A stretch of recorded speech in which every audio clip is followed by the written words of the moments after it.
ಇಲ್ಲಿ ವಾಲ್ಮೀಕಿ ಅಭಿವೃದ್ಧಿ ನಿಗಮದಲ್ಲಿ ಆಗಿರುವಂತಹ ಹಗರಣ ಪ್ರಕರಣಕ್ಕೆ ಸಂಬಂಧಪಟ್ಟಂತೆ ಈ ಪ್ರಕರಣ ಬಗೆದಷ್ಟು ಬಯಲಾಗ್ತಾ ಇದೆ. ಈಗ ವಾಲ್ಮೀಕಿ ನಿಗಮದ ಹಗರಣಕ್ಕೆ ಕೇಂದ್ರ ಸರ್ಕಾರ ಎಂಟ್ರಿ ಕೊಟ್ಟಿದೆ.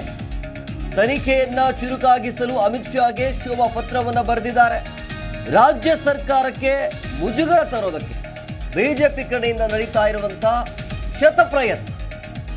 ಈಗ ಬಿಜೆಪಿಗೆ ಒಂಥರ ಈ ಒಂದು ಪ್ರಕರಣ ಅಸ್ತ್ರ ಸಿಕ್ಕಿದಂತೆ.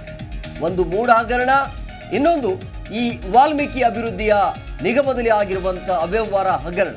ಸೊ ಹಾಗಾಗಿ ಈ ಎರಡು ಅಂಶವನ್ನ ಇಟ್ಕೊಂಡು ಸರ್ಕಾರಕ್ಕೆ ಮುಜುಗರ ತರೋದಕ್ಕೆ ಬಿಜೆಪಿಯ ನಾಯಕರು ಇನ್ನಿಲ್ಲದ ಕಸರತ್ತನ್ನು ಮಾಡ್ತಾ ಇದ್ದಾರೆ.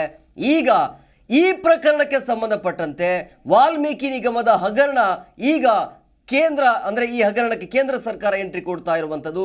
ತನಿಖೆ ಸರಿಯಾದ ರೀತಿ ಆಗಬೇಕು, ಜೊತೆಗೆ ಚುರುಕಾಗಿಸಬೇಕು ಅಂಥೇಳಿ ಅಮಿತ್ ಶಾಗೆ ಶೋಭಾ ಕರಂದ್ಲಾಜೆ ಪತ್ರವನ್ನು ಬರೆದಿರುವಂಥದ್ದು. ಅದನ್ನು ಕೂಡ ನೀವು ನೋಡ್ತಾ ಇದ್ರಿ, ಆ ಪತ್ರದ ಕಾಪಿಯನ್ನು ಕೂಡ ನೀವು ಗಮನಿಸ್ತಾ ಇದ್ರಿ. ವಾಲ್ಮೀಕಿ ಅಭಿವೃದ್ಧಿ ನಿಗಮದಲ್ಲಿ ಆಗಿರುವಂತಹ ದೊಡ್ಡ ಮಟ್ಟದಲ್ಲಿ ಅವ್ಯವಹಾರ ಹಗರಣ ಇದು. ಇಲ್ಲಿ ಈ 187 ಕೋಟಿ ಏನಿದೆಯಲ್ಲ, ಈ ಹಗರಣ ಅನಾವಶ್ಯಕವಾಗಿ ಯಾರಿಗೆ ಬೇಕೋ ಹಾಗೆ ಹಣವನ್ನು ಹಂಚಿಕೆ ಮಾಡಲಾಗಿದೆ ಅನ್ನುವಂಥ ಬಹಳ ಗಂಭೀರ ಆರೋಪ. ಅಭಿವೃದ್ಧಿಗೆ ಇರುವಂಥ ಹಣವನ್ನು ಇವರು ಈ ರೀತಿಯಾಗಿ ನಕಲಿ ಖಾತೆಯನ್ನು ಓಪನ್ ಮಾಡಿ ಯಾರಿಗೆ ಬೇಕು ಅವರಿಗೆ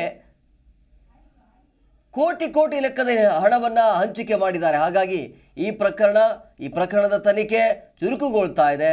ಈಗಾಗಲೇ ಏನೇನಾಗಬೇಕು, ಯಾರೆಲ್ಲ ಅರೆಸ್ಟ್ ಆಗಬೇಕು ಅದೆಲ್ಲವೂ ಕೂಡ ಆಗಿದೆ. ಭಾಳ ಮುಖ್ಯವಾಗಿ ಇಲ್ಲಿ ಮಾಜಿ ಸಚಿವರು ನಾಗೇಂದ್ರ ಅವರಿಗೆ ಸಂಕಷ್ಟ ಎದುರಾಗುವಂಥ ಎಲ್ಲ ಕಂಡು ಬರ್ತಾ ಇದೆ. ನಿನ್ನೆಯಿಂದ ಪ್ರಶ್ನೆಗಳ ಮೇಲೆ ಪ್ರಶ್ನೆಗಳು, ಆ ಪ್ರಶ್ನೆಗಳಿಗೆ ಅವರು ಸರಿಯಾದ ರೀತಿಯಲ್ಲಿ ಉತ್ತರ ಕೊಡ್ತಿಲ್ಲ ಅನ್ನೋದು ಕೂಡ ಗೊತ್ತಾಗ್ತಾ ಇದೆ. ಭಾಳ ಮುಖ್ಯವಾಗಿ ಈ ಒಂದು ಹಗರಣ ಈಗ ಕೇಂದ್ರ ಸರ್ಕಾರ ಎಂಟ್ರಿ ಕೊಟ್ಟಿರುವಂಥದ್ದು. ಅಲ್ಲಿಗೆ ಶೋಭಾ ಕರಂದ್ಲಾಜೆ ಅವರು ಕೂಡ ಪತ್ರವನ್ನು ಬರೆದಿದ್ದಾರೆ.